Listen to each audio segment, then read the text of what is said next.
Previous lecture we seen about elementary ideas of the transactional analysis. Now today we are discussed the topic of differences, two differences. First is a formal group and informal group, and second is a group and team. Both differences we are understanding in this session. First is a formal group and informal group, in which first meaning group created by the organization for the purpose of accomplishing in the specific task. કોઈ specific task માટે કે કોઈ group દ્વારા કોઈ ઓર્ગેનાઇઝેશનના goal દ્વારા જે create કરવામાં આવે છે કે જે ગ્રુપ ક્રિએટ કરવામાં આવે છે, it is a formal group. And informal group created by employees themselves for their own sake. કોઈ એમ્પ્લોયીના દ્વારા પોતાની જાતે ગ્રુપ જે ક્રિએટ કરે છે, it is a informal group. Second is a formation. Deliberatory informal group and informal group is voluntary. જ્યારે deliberatory it means કે કોઈ જે લીડર હોય એ લીડર છે કે પર્સનને ચૂઝ કરે છે કે આ વ્યક્તિ સારું છે, આની પાસે એટલી સ્કિલ્સ છે, એટલે એવી રીતના ફોર્મલ ગ્રુપમાં એક એક વ્યક્તિ સિલેક્ટેડ વ્યક્તિ અને જે અચીવેબલ હોય, જે સારી જગ્યા હોય, સારી પોસ્ટ ઉપર હોય એવા વ્યક્તિને સિલેક્ટ કરવામાં આવે છે. જ્યારે ઇનફોર્મલ ગ્રુપ વોલેન્ટરી પોતાની જાતે ઇનફોર્મલ ગ્રુપ બનાવે છે. આપણે એક્ઝામ્પલ જોઈએ તો કે આપણા ફ્રેન્ડ્સ છે, કલીગ્સ છે, એ આપણી જાતે આપણે ગ્રુપ્સ ઊભું કર્યું હોય, ક્રિએટ કર્યું હોય. જ્યારે ફોર્મલ ગ્રુપમાં એ લોકો લીડર છે પોતાની જાતે બધા એક એક મેમ્બર્સને ક્રિએટ કરશે, લેશે પોતાની ટીમમાં. સાઇઝ. જ્યારે ફોર્મલ ગ્રુપ હોય એની સાઇઝ લાર્જ હોય છે. ઇનફોર્મલ ગ્રુપની કોઈ ક્રિએટિવિટી કોઈ હોય નહીં સ્કોપ કે આટલી હોય આટલું હોય, પણ કમ્પેરેટિવલી ફોર્મલ ગ્રુપ કરતાં લો હોય છે ઇનફોર્મલ ગ્રુપમાં. જ્યારે લાર્જ ફોર્મલ ગ્રુપમાં શું કામ બને છે? કારણ કે એને આખા કંપનીનો આખા ગ્રુપનું પોતાનું ડિસિઝન લેવાનું હોય છે, જ્યારે ફોર્મલ ગ્રુપમાં લાર્જ સાઇઝ હોય છે. Life depends on the type of group and depends of the members. જ્યારે ફોર્મલ ગ્રુપમાં ક્યારે કોના ઉપર ડિપેન્ડ હોય છે? તો કે ગ્રુપ ઉપર હોય છે. ટાઈપ ઓફ ગ્રુપ, કઈ ટાઈપનું ગ્રુપ છે એના ઉપર ડિપેન્ડ હોય છે.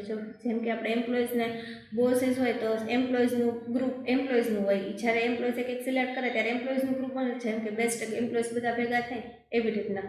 જ્યારે એમાં સીઈઓ હોય તો બધા સારા ડિસિઝન હોય તો એમડી હોય, સીઈ હોય, એનું ગ્રુપ હોય. એટલે ડિપેન્ડ્સ અપોન ગ્રુપ ઉપર ડિપેન્ડ કરે છે. જ્યારે ઇનફોર્મલ ગ્રુપ હોય એ મેમ્બર્સ ઉપર, તો એકબીજા મેમ્બર્સને એની સ્કિલને એની અચીવમેન્ટને એકબીજાના થોટ્સ બધા સેમ થતા હોય તો એ મેમ્બર્સ ઉપર ડિપેન્ડ કરે છે. Now fifth is the structure. Structure formal ગ્રુપમાં વેલ ડિફાઇન્ડ હોય છે, જ્યારે ઇનફોર્મલ ગ્રુપમાં ડિફાઇન્ડ હોય છે.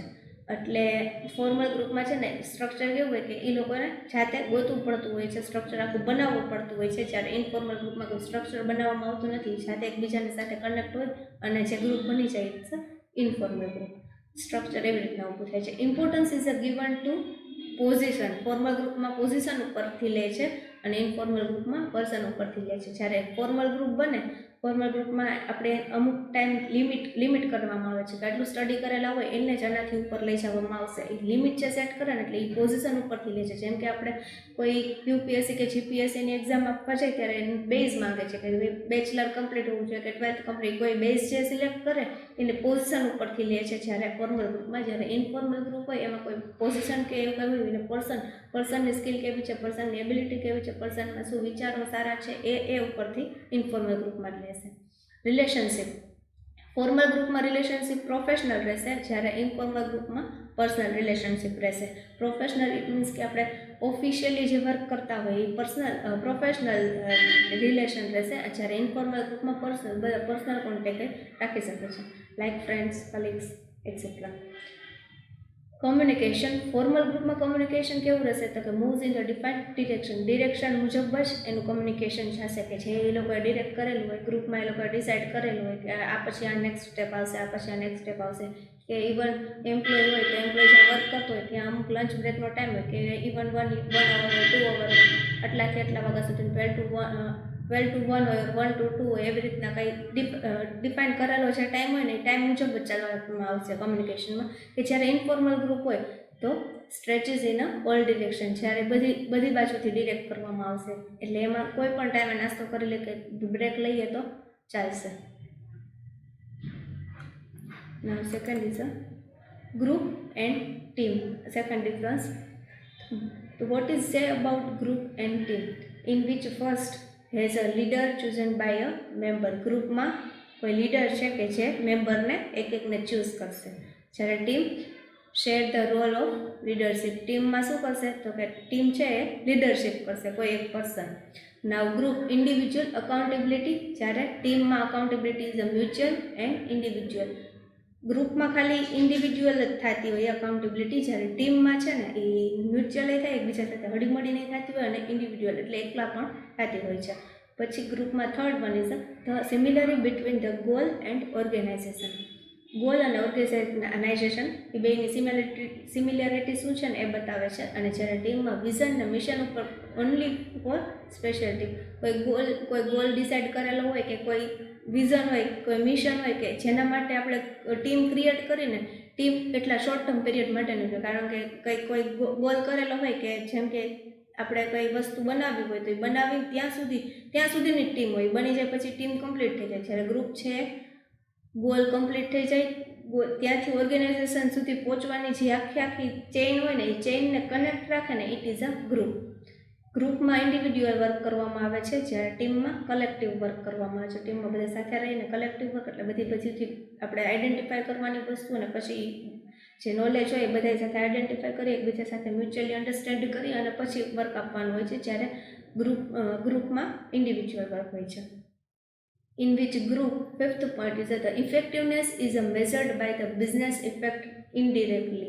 Business effectiveness કેવી હોય છે તો કે ડાયરેક્ટલી બિઝનેસને કરે ને અસર કરે એવી ના હોય, પણ જ્યારે ટીમમાં કેવું છે કે એવરી મિટિંગ ઓપન્સ અ ડિસ્કશન, બધી મિટિંગમાં ડિસ્કશન કમ્પલસરી છે, જ્યારે ગ્રુપમાં એવું હોતું નથી.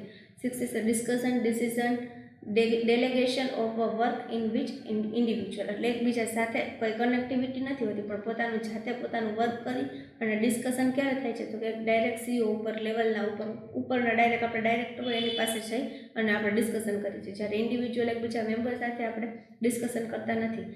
In which team the effectiveness is measured by directly or collectively. એમાં ઇફેક્ટિવનેસ ડિરેક્ટલી હોય છે અને કલેક્ટિવલી એટલે સારી રીતે કલેક્ટ કરી શકે. ડાયરેક્ટલી કોને અફેક્ટ કરે છે તો કે ઓર્ગેનાઇઝેશનને. અને seventh and last, in which team discussion, decision and sharing of work. બધું વર્ક છે ને ડિસ્કશન સાથે કરવામાં આવે છે, ડિસિઝન બધા સાથે લઈને કરવામાં આવે છે, મ્યુચ્યુઅલી અન્ડરસ્ટેન્ડ સાથે કરવામાં આવે છે, અને શેરિંગ ઓફ વર્કને પણ શેર કરવામાં આવે છે. ઇન્ડિવિજ્યુઅલ વર્ક કરવામાં આવતું નથી. ઇન્ડિવિજ્યુઅલ આવે છે પણ અમુક વર્ક શેર કરીને કરવામાં આવે છે. So we are discussed about the differences